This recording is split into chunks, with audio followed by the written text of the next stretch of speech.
And now we've arrived at the sixth and final career weapon, and that weapon is called scarcity.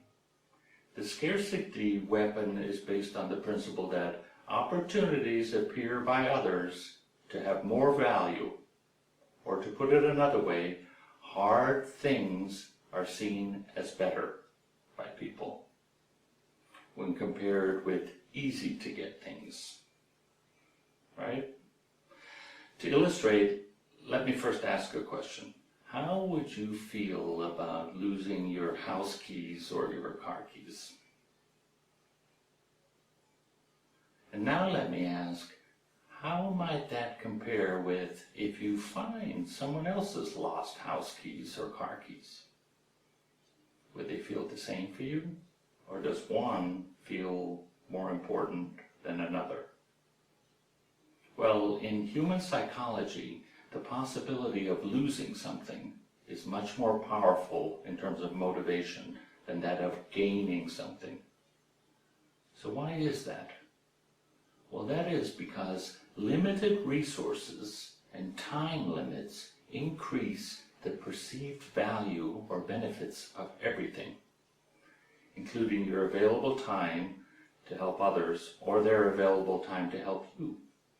This weapon is used very effectively in advertising. The sale ends on June 30th. The first 100 people receive X.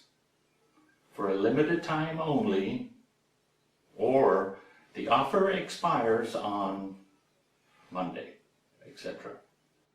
Now you can manage your scarcity by, for example, communicating with others what they might miss if they don't cooperate with you.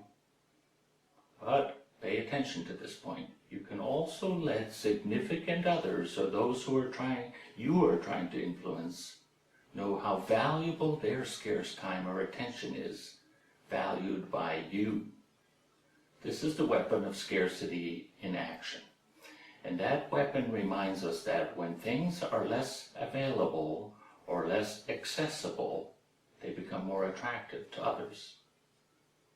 Okay, I can imagine you might be thinking that early on in my career, I lacked power. And as a result of that, I can't use the scarcity weapon very effectively. Well, that's not true. You can.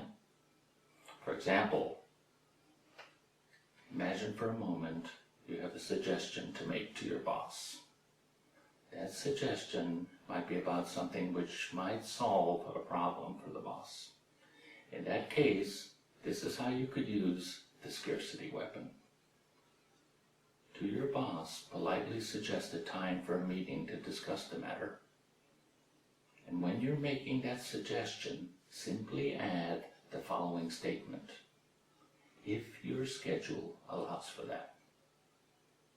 Just by adding those 6 words to the discussion, if your schedule allows for that, you have confirmed the value and scarcity of that person's time. And that is the scarcity weapon in action. Please remember to consider the role of scarcity whenever you're trying to influence important others during your career, because it can be very powerful and effective when it is used properly. Okay, let's pull this all together now. We've come to the end, and I hope that I have influenced you enough that now you will think a lot about the six career weapons and how they might support you in your present and future career. And just to remind us, those 6 weapons were reciprocity or exchange, social proof, commitment plus consistency, liking, authority, and scarcity. And those 6 weapons can be incredibly powerful, plus they can be combined in many different ways. So please keep that in mind. You can use them in different ways. You can use the 6 weapons whenever you approach people you want to influence, for example, your future boss. But a final word of warning: don't overuse the 6 weapons, and don't use them in an unethical way, because the weapons are dangerous. And as we suggested in weapon number 1, if you do a favor for someone, that person is more likely to help if you ask. But if you do something back to them, guess what?